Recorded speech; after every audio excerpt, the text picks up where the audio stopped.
Hello and welcome to the latest Royal Automobile Club podcast in association with Motorsport magazine. My name's Simon Arron, I'm features editor of Motorsport, and I'm delighted to be joined today by my colleague Samarth Kanal, morning Samarth, and also 3 times Speedway World Champion Tai Woffinden, the only man to have won it 3 times, I believe. Tai, a very warm welcome to the Royal Automobile Club. Thanks, mate. It's an absolute pleasure to be here. You know, just cruising around and checking out the building and all the history that's here. It's an amazing place. The reason you're here is for a lunch to receive the Torrens Trophy, which has previously been awarded to a number of motorcycle racing greats: Jonathan Rea, Cal Crutchlow, John McGuinness. It's not bad company to be in, is it? It is. I don't really know Cal personally. I know one of my friends, Sam Lowe's, hangs out with him a little bit on the MotoGP course, but Johnny and Mr. McGuinness I know quite well. So yeah, it's great people to be have my name up there with, and I know them personally as well. So it's pretty cool. Let's talk about your own career. Your background is slightly unusual in that you grew up. You were born in Scunthorpe, and you grew up in Perth, Western Australia. That's not a common combination. But, I mean, your background, your father, Rob, sadly passed away a few years ago, I know, but he was a highly respected Speedway rider. So and he took the family over to Western Australia. For you, was the Speedway thing, was it just something that happened when you were 3 or 4 years old, which is often what happens to the progeny of bike racers? Well, I've been there's videos and pictures of me on a bike from when I was before I could walk. So that was obviously when we was in the UK. Then we went out to Australia, ended up getting like a KX60, used to race motocross, just as more of a hobby to do on the weekend. And then when I was 12, we went to our friend's house who had a track in his garden, and we was racing that track. And when we was prepping the bikes on the Saturday night, I saw a Speedway bike tucked away in the corner, and I wanted to have a go on that.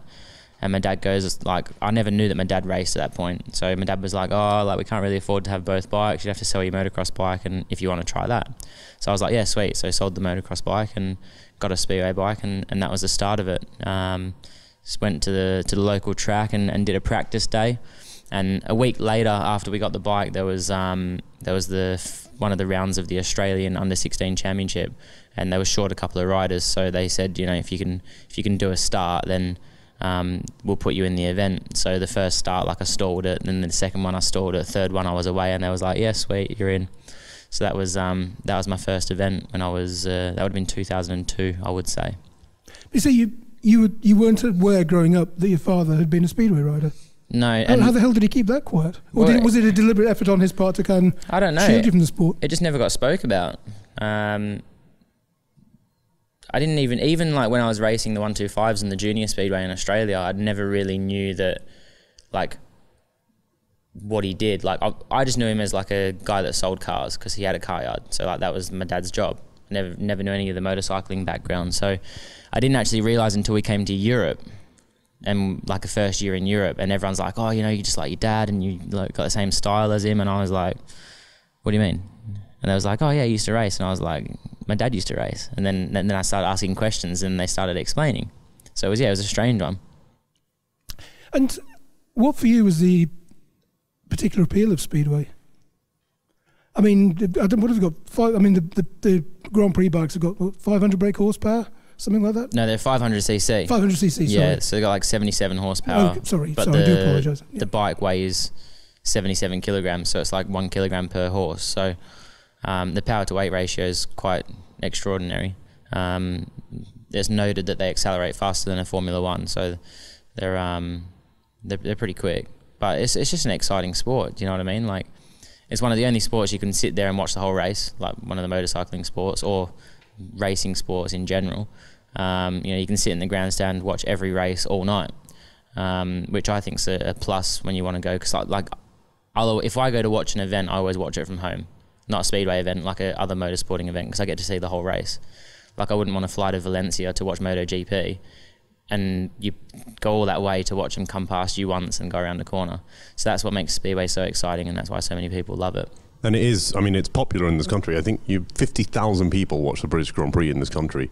Yeah. Yet it's not the kind of sport that gets mainstream news coverage in the same way as MotoGP would, for example. Yeah, for sure. And I mean, do you get recognized in the street and stuff when you're walking around? Do people go, oh, that's Tai Woffinden? Or do you feel like Speedway needs a lot more coverage as well? Oh, of course it needs more coverage. Like, it's classed as a minority sport. So when you come to like events like BBC Sports Personality, you know, Speedway's always overlooked. You know, I think this year just gone, there wasn't actually that many British athletes that had achieved anything. For instance, like the England football team, they didn't achieve anything, yet they was up there. I've won my 3rd world title and there wasn't a mention. So there's little things like that, whereas if it was more in the mainstream, then them kind of things would arise more. But I guess on the flip side, like, I don't want to be like Lewis Hamilton where I can't go to the shop. Like, I can go to the shop now and a couple of people, like if I go to Asda or something or Tesco, someone will stop me, a couple of people, 2 or 3 people max.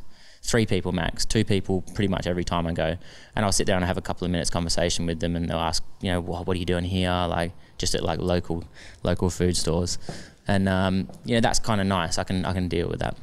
And how easy is it? I mean, I know you got there from a very young age, but how easy is it to get into Speedway if you're a young rider trying to, you know, I know motocross, there's a lot going on, but Speedway seems like a very dangerous physical sport. It looks to me like a rodeo. You know, you're kind of trying to hang on to the bull, or actually dodge the bull in a way as well. And I know rodeo's horses. It's funny you say that, because we were sat having a coffee this morning. One of the guys that I was with, he goes, it's like Speedway is like the gladiators and their chariots. We're like the modern day of them. Like, if they was living in this day and age, they'd ride a Speedway bike. That's what he said earlier, and I thought that was quite a good like way of looking at it. But they're a real simple bike. They're simple, they're fast, and they're exciting. And when you ride them, you get this like thrill, this big buzz of adrenaline. And the level that I'm at now, I've become like one with the bike. So for me, it's like so easy to ride a bike. But for someone getting started, yes, it is a little bit dangerous, a little bit hard. But then, you know, it's dangerous doing everything. You know, there's always the risk factor of doing any motorsport. Have you tried an ice speedway bike? Because that always struck me as being particularly loopy. Well, I hate the cold, so I haven't even given it a second thought. I know what the sport is. I actually met one of the guy that won the world championship last year at the FIM Awards. We were sat on the same table, Russian dude, and he was like showing me. He couldn't speak any English, but he was showing me some videos of like what he's been doing, and I was like, dude, that looks so fun, but man, that must be so cold. Well, it's so cold, and also if you get hit by another bike, that's one thing, but another bike with spikes, yeah, spikes in the tyres, become a bit of a pincushion. Yeah, but yeah, I always go back to Australia in the off season where it's warm and the sun's shining. That's my thing. So whereabouts are you based in the UK now when you're in Europe? Yeah, so we live in between Nottingham and Derby. Got like a 6-minute drive from East Midlands Airport, which is nice because I get all my connections from there, or there or Birmingham. So it's really good. As far as that's concerned, my wife's from Nottingham, so it's just across the M1, and then we go back to Australia for the off season. So Faye has to do 6 months a year now in Australia, so she'll be out there. It's no hardship, is it? No, we just put in for a permanent residency, and obviously my daughter's got her passport through by descent, so through me. And then just going through the process of getting all Faye's stuff sorted. So she's about 7 years away from receiving an Australian passport. When I was growing up as a kid, Speedway was on telly quite a bit. ITV, Dave Lanning doing the commentary, Peter Collins from Bellevue Aces, Barry Briggs, Ivan Major were the kind of the big names. And I used to watch it a lot. And it was accessible in your living room during the highlights packages during the week. It was great, but it did seem to drift a bit. I don't know when 1990s. Have you any idea why the popularity did diminish a little bit? I'm not really sure. Like, as far as the sport's concerned, it's raw, it's fast, it's exciting. So exactly, there's no reason why that should have happened. When you go to Speedway events now, you do see a lot of older people at the events.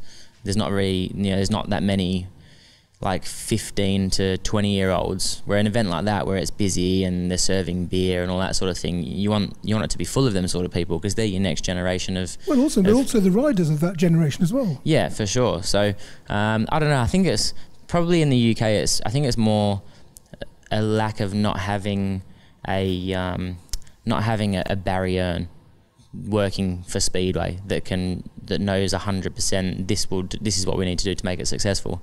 Instead, you've got maybe a couple of people that are trying to do it, but they're a little bit out of their depth and they don't really know the process to get that sport great again. But you know, from a rider's point of view, that's not my job. I've given my thoughts on how I think the sport can move forward over various press releases over the last since 2013, which always seems to fall on deaf ears. So I'll just keep riding my bike and doing my thing. And you've been also quite vocal about wanting far more Speedway titles than you already have. You've got 3 now. How many are you actually aiming for? I've seen various numbers get thrown around, but really, how many do you think you can feasibly get? I can feasibly get whatever I want to get, like for as long as I ride. Like I genuinely believe that when I bring my A game and I'm fit and ready and 100%, I'll win the world title. Because for me to win the world title, I just need to like be fit and healthy, and I'll win. When I'm not fit and healthy, I still get on the podium at the end of the year. So like my years that our class is really bad, it's like 14, 16, 17. In my eyes was really bad, and I can still get on the podium at the end of the year. So when I put my mind to it, I can achieve it. So I put my mind to it. We did some stuff with some fans at the start of last year, and I was sat in a room and I said to all of them, I'm going to win the world title this year. And they all, like, a few of them laughed, and a few of them was like, oh, he's a bit arrogant, like whatever. But I knew the hard work that I put in pre-season. So, and I know that if I bring my A game, I'll win the world title. So I put in the hard work in pre-season. I got to the start of the season, I was like, I'm ready, like I'm going to win. And then I backed it up and I won. And then all winter, all I've done is focus on this year to go back-to-back. So there's only a select handful of riders that have gone back-to-back. And I want to be one of them riders. And the answer to your question is I want to win 7 world titles. The most that's ever been won is 6. So I want to be the greatest of all time. So that means winning 7. And then on that 7th world title, I'll stand on the podium and retire there and then. I'm seeing few sports persons be that confident about winning anything. That is genuinely amazing. And of course, I mean, who am I to say that you can't do it? But that is genuinely amazing. But can you feasibly keep going? I mean, how long can you keep going now? You're nearing 30-ish. Well, Greg Hancock, an American rider, he's still riding now. And God, he's a fossil. Like, I'm good friends with him. He's not a fossil. He's a fossil to you is probably about 31, 32 or something. He's probably not that old. He's experienced. Yeah. This is a mutual agreement we have between each other. An experienced fossil. I won't say he's old, and I have to say he's experienced, and we always have a little joke about it. But yeah, Greg, I don't want to say his age because I don't want to disrespect him. But he's one of the oldest riders in the field, and he's still competitive. So as long as the desire's there and the want and the will to succeed, and I can keep going back to Australia and hurting myself physically to be prepared for the new season, then I'll keep going. You've got quite a cosmopolitan existence at the moment. I mean, you've 6 months of the year based in the UK, 6 in Australia, and the teams you're riding for are based in Sweden and Poland. How does that work? Yeah, so I'm like a FIFO worker, so I just fly in, fly out. I have a base in Poland and a base in Sweden, and obviously live in England when we're here, and then just jump on a plane, fly into Poland, race, fly back.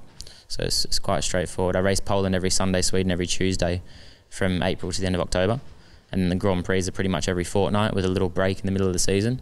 So I normally fly to Poland on Friday night or Saturday morning, practice Saturday, race Sunday, fly to Sweden Monday, race Sweden Tuesday, fly back Wednesday. I really want to see your air miles account, by the way. It's no good because we always fly with them budget airlines where you get nothing. The short haul as well. There's nothing. But when you're paying, if you book your tickets in advance, like a flight to Sweden, I'm getting like £20 return. Like I don't even know how they can afford to run a £20 return, but that's what the flights are. So, but you have to be a little bit organised and book everything in advance. So, from a practical point of view, what's the reason for riding with Swedish and Polish teams rather than, say, a British team and a European team? So the level that I'm at in the world, obviously World Championship level, you want to be performing at that level all the time. So when we race in Poland, that's the hardest league in the world, closely followed by Sweden. Some years Sweden seems harder than Poland, but then some years Poland seems harder. So they're like on a level playing field.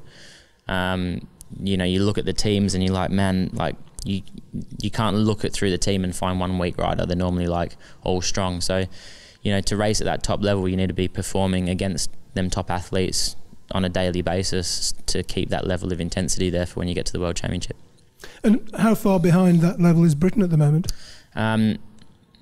I think there might be one World Championship rider racing in the UK at the moment, Jason Doyle, but don't quote me on that. But I don't know anyone else that was. Freddie Lindgren was, Chris Holder was, but I don't think Chris is racing in England this year. Freddie's not racing in England this year. So there's there's more and more people, more and more top riders dropping out to focus on Poland and Sweden. Let's go through a little bit of the technicalities of a speedway bike. A tyre, 1 race, 2 races, an engine, a weekend, a meeting. How often do you have to change those things? So an engine I'm doing 15 minutes on, which essentially is 5 races. If we practice, then I'll do 20 minutes on it, because practice is a little bit more like lower intensity and we'll be trying different things. So sometimes I might go out and do 2 laps rather than 4. So we do a little bit more in practice. But like I can go to Poland and wear out 4 engines like straight away. And then, you know, you go for 1 day practice in Poland and you send all your engines for a service. So luckily my tuner is Polish, so that's not too much of an issue. And how long does an engine change take? An engine change, I reckon my boys do it in about 4 minutes, 4.5 minutes or something. So to the car world, that is completely alien. So I'm actually going to call him and find out, because I'm sure that question will come up later. But I want to know the exact number. But it's fast. A speedway bike's so simple. Like there's 5 bolts holding the engine in, a Jubilee clip holding the carburetor on. So you take your carburetor off, under your engine bolts, essentially just pop your exhaust off and pull it out the way, and you can drop the whole engine out. So it's it's more the little like cable ties on the little bits, like the oil overflow and all your little like tricky bits that take that little bit more time. But as far as unbolting the engine and dropping it down, it's so easy. So reliability's never been an issue in this world, because once again when I see I know, mate, we're trying to win a world title this year. I know, you just said you want to win 7, but that's again what I'm getting back to, how confident you are. It's because you can be sure that it's not going to be like a backmarker F1 car where the team that I've employed, they're 100%. Like the bikes, there's a guy called Lee Adams who retired, got injured, paralysed. He's now doing stuff with kids in Australia. And when we was at the Australian Grand Prix, he'd come down with the kids and he'd like stop at my bikes and he'd go, "Kids, if you want to be world champion, this is what your bikes need to look like." And he says it every year he comes past, says how nice the bikes look, how like well presented we are, how the team is. He just says we stand out from the rest, which is nice coming from him, because he was a world-class rider for a long time, and it's nice that he can see that. And he's telling all the kids, the future Australian kids, you know, this is what you need your stuff to look like. Going back to your question, so the engine 15 minutes, the tyre, because we have no brakes, the wheel's reversible. So you can like pop the wheel out, undo the sprocket, put it on the other side, bolt it back on and spin it around and slide it in. So we do like 1 race, so a minute per edge. So you do like 1 race on one edge, come in, flip the tyre, 1 race on the next edge, next wheel. So we have like 5 or 6 wheels fitted in Parc Fermé, ready to rock and roll for a Grand Prix. And we just put a new edge on every race. And you have 1 gear on these bikes, so yeah, they're just set in gear, so you have to like bump start it. There's no like you just hold the clutch in and bump start it. And then so in terms of setup, what do you do to, you know, I know what we can do with a car. There's camera angles, there's suspension setup and all this, but what is there on a speedway bike to set up? So we have no rear suspension, so that we've got no suspension issues. The front suspension's leading link forks, which is like 1930s. So we have Öhlins on the front for the damper, and the rebound is essentially like 2 rubbers, because that's how the forks work. So that's like taken a heap of stuff away from what we have to focus on, because as you know, with like cars or MotoGP, suspension's huge. So getting rid of that is perfect, because we don't need that. And then we got like wheelbase, so front and back, sprockets, so keep taking teeth off. If the wheel's spinning too much and you're not getting any traction, just keep dropping sprockets off. But then you can go too far and then the engine will be like lazy and sluggish, so you might want to go back up 1 and then retard the ignition or advance the ignition, or go bigger on the jet, smaller on the jet, depending on the air density. So we have like little weather stations in, and we're checking what's going on, and we're logging everything. So we know that, you know, in the winter we need to run a little bit bigger jet. In the summer we need to run a smaller jet to achieve the same thing. But it all depends on what the pressure's doing. So yes, does get technical. Okay, yeah, no, I actually didn't expect that level of technicality. And then I was getting scientific. And then then we start to look at now the level that I'm at with. They're just like simple things. So like when you first start, you learn how to change a jet and ignition and wheelbase and sprocket. So now we're looking at like more stuff. So over the last probably year and a half, I've developed my own rear part of the chassis to get more traction, and we're now working on something that's going to have better starts. We've got really good traction coming into the corner, but there's a little bit of traction to be gained coming out of the corner. So we're looking at like 1% here and there, just trying to get some more marginal gains. And you know, you find 10 1% and you're 10% better off. So, but to find 10 1% at the level that we're at is very hard, but it's not impossible. The leading Formula One teams spend something like $350–400 million per season. What's the cost of a full Speedway Grand Prix season, budget, in terms of budget? I haven't broke it down into a Speedway Grand Prix season, but a full season with Sweden, Poland, and the Grand Prix is £350,000. That's what it cost me to run. Yeah. So, and whereas like F1, MotoGP, and all that, they all are a team that employ a driver. So I'm the team. So I employ the guys, I pay for all the costs, I have all the income, I fix all the sponsorship. So it works a little bit different, but at least that way I'm in full control of everything that's going on. And like you said before, there's no like back markers, or you know, like we haven't got a good enough engine, because it's me that organises that. So I just make sure that I want to be successful, so I make sure I'm in that right area with all the right gear. And the budget comes partly from sponsors, as you say, but some of it prize money as well? Or? Yeah, so I get paid on how I perform in Poland, so per point. Same in Sweden, and then the World Championships is on placing, and then there's sponsorship income from advertising. Without wishing to give away any secrets, I mean, is there just a sort of basic set of rules about Speedway riding technique? I mean, I have to confess, to my shame, I've never watched them live, I've never watched them on telly, but I think they're wonderful things to behold. What is the basic just kind of trick to riding a Speedway bike and maintaining your momentum and not falling off? Well, I guess the thing that you learn when you first start is you got like 1 foot pegs back and really low, and the left side's high and quite like far forward. So one good technique is to keep your foot on the left foot peg when you're going down the straight, and you apply a little bit of pressure, and it straightens the bike up and gets the bike to hook up. And then I remember to learn how to slide it, I had to stand on my right foot peg and get my body weight really far forward. And that was just to get the weight off the back end and obviously let it drift a little bit more. So, and then as the years go on, you know, you start to understand and learn and figure out how the bike works. Then you start changing things on the bike to change your body position. And now a Speedway bike's got wheel spin. So we've got so much wheel spin, and all we're doing is constantly detuning to try and stop the wheel from spinning and have good traction so we can go fast. So all them little 1% is to actually get the bike to hook up, still carry the power, but hook up and go forward. So. And what's your physical preparation like? Because obviously it seems like a physically intense sport, but you weigh, this is one of the few motorsport, actually probably the only motorsport where you could weigh less than the machine that you're riding, right? So I'm 66.7 and the bike's 77. I mean, so your weight must make a huge difference here. So what's your pre-season preparation like? Is there an off-season for you as well? Yeah, I have about like three weeks to a month rest. Right. And then like recharge my batteries, and then it's like back into the training. So I actually was training for some triathlons this year, so that was just a target that I set myself. I've joined last week. I joined up for Bustleton Ironman on the 1st of December, full distance. Wow. So I always set myself these like stupid little challenges. Like the other year I wanted to backflip a motocross bike, so I did that. Then like this year I wanted to race my friend's sprint car. In Australia they have the sprint cars with the big wings on. Nice. So I raced that. I finished second in that. Like that was pretty cool. But yeah, like I do a lot of swimming, running, cycling, strength work, resistance training.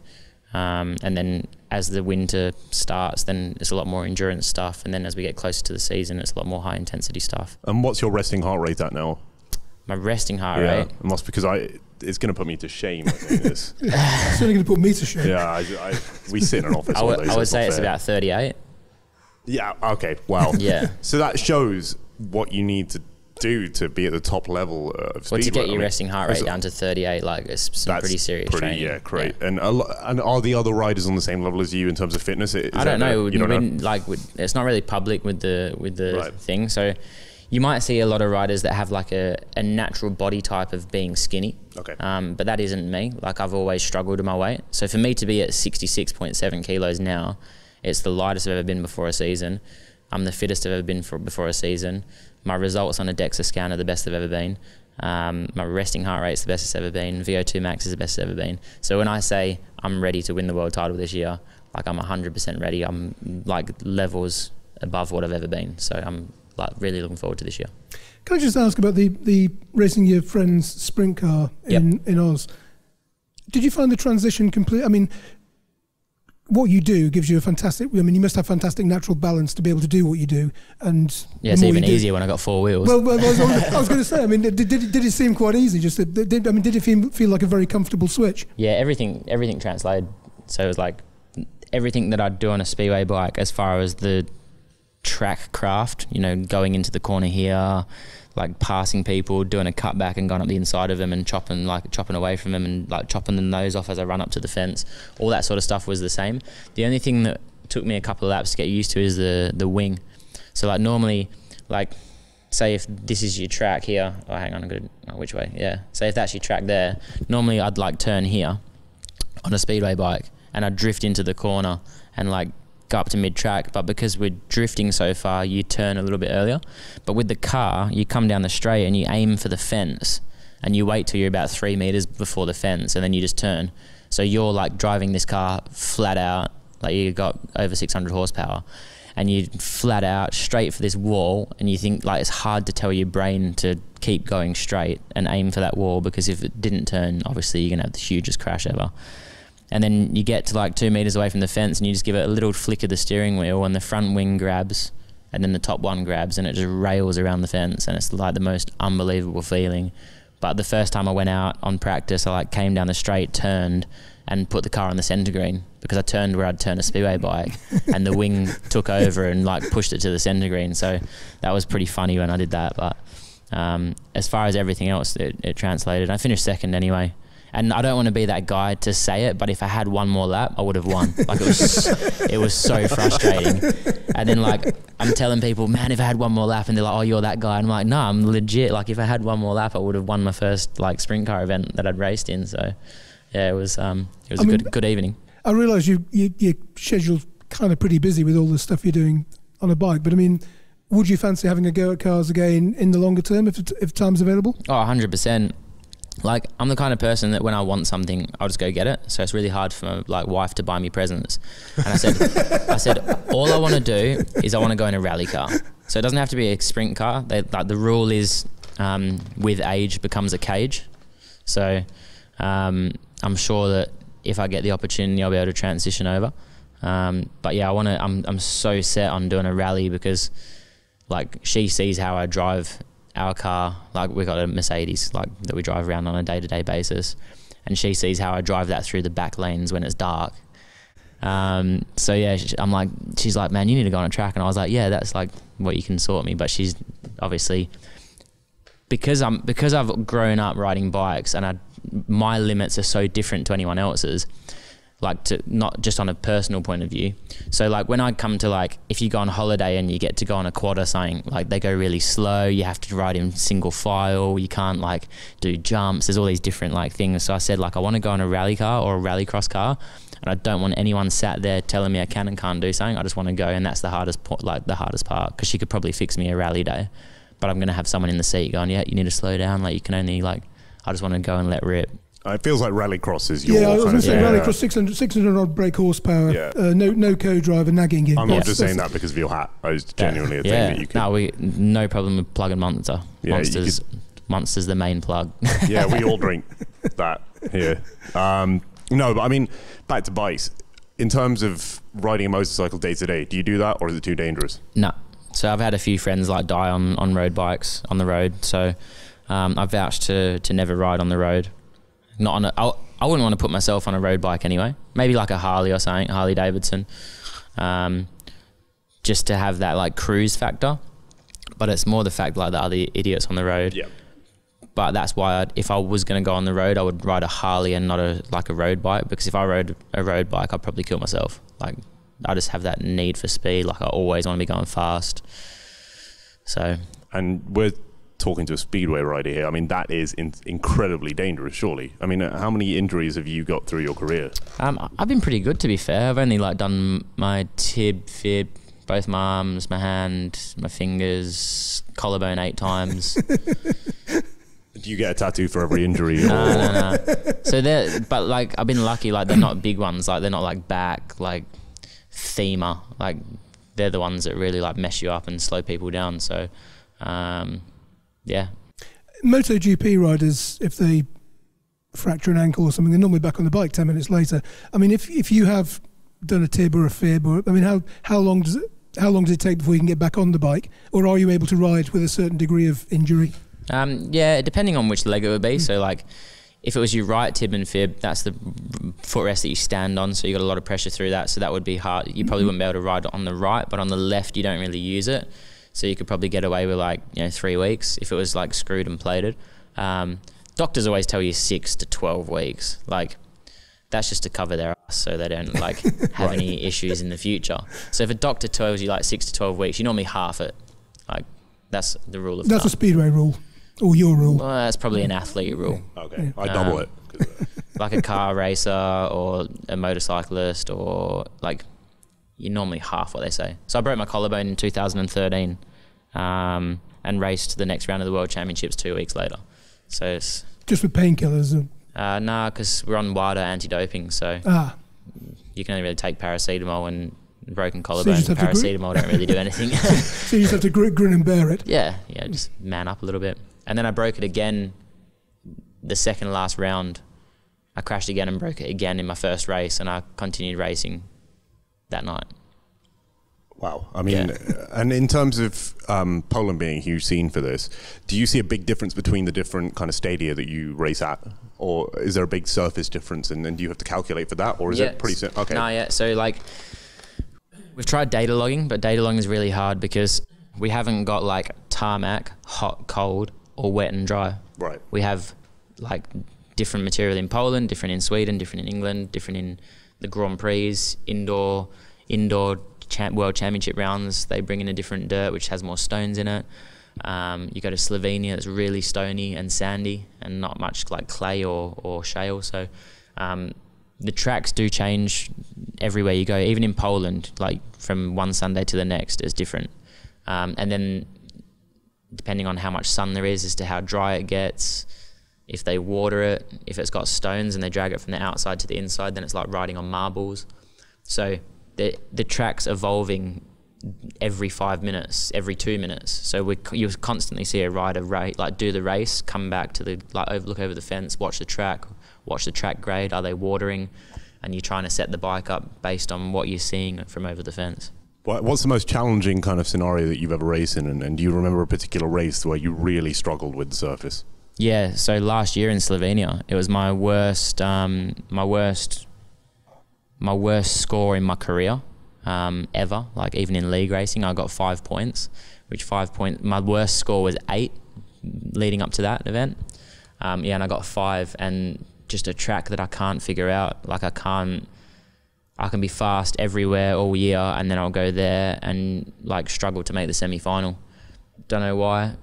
We try different setups every time over the last however many years we've been for pre-season testing at that track to try and find something that works. Then the pre-season test, you feel like you've got a good setup, and then you run it in the Grand Prix and it's like, wow, that's like we're miles off still. So that track's there's always something there. But in 2015 I was really fast there. Like I was passing people for fun. I was going from last to first.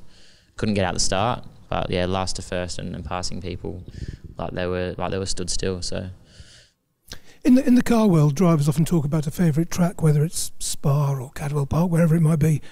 I mean, in your world, all the tracks are essentially the same shape, give or take surface differences. I mean, do you actually have a favourite? Yeah. One where you always feel completely hooked up? Different cambers, different banking, different shapes, narrower straights, wider straights. So they do all feel completely different to ride, even though they are all still an oval, which is nice, because then you're not having that repetitive kind of feeling like you're doing the same thing all the time. But as far as an event's concerned, the British Grand Prix, in Warsaw they have 60,000, it's sold out. But in Cardiff they might have 45, 50,000.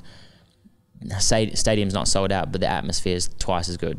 So if I was going to recommend anyone to come watch an event, I'd say go to that one. It's a man-made track, indoor, good atmosphere, loud, good buzz around the city because it's all quite close and tied in together at the Principality Stadium. So the whole event just has that aura and that buzz about it, and it's just a great one to be involved with. Is there ever a place where you encounter fans like football ultras? I mean, do people really get into Speedway in the same way, you know, flares and chants and all that? Yeah, in Poland they do. Yeah. I've seen there's one track in Sweden that does it, but in Poland it's like every track, like they have like police around the away fans, and they always video the away fans at every race we go to. You know, they're shaking the fence and screaming at each other and throwing cans and drinks, and it gets a bit out of hand. But it all adds to the atmosphere, and normally they don't sit the hooligans, is what they call them, together. They're kind of like on the opposite side of the stadium from each other, but they sing to each other. And I mean, this is amazing. Are you conscious of that when you're actually racing? Yeah, you can't not be. They're so loud. Like when you've got like, I don't know, there's probably like 5 to 10,000 of them squashed into that area, and they're all singing the same song. Sometimes if like there's a stadium, at our stadium the roof kind of goes over, so what they do, they all walk up to the stairs and they face the stadium, they face the grandstand, and they sing into the grandstand so it echoes and comes out louder. Like, it's just nuts. Must be incredible. Yeah, it's cool.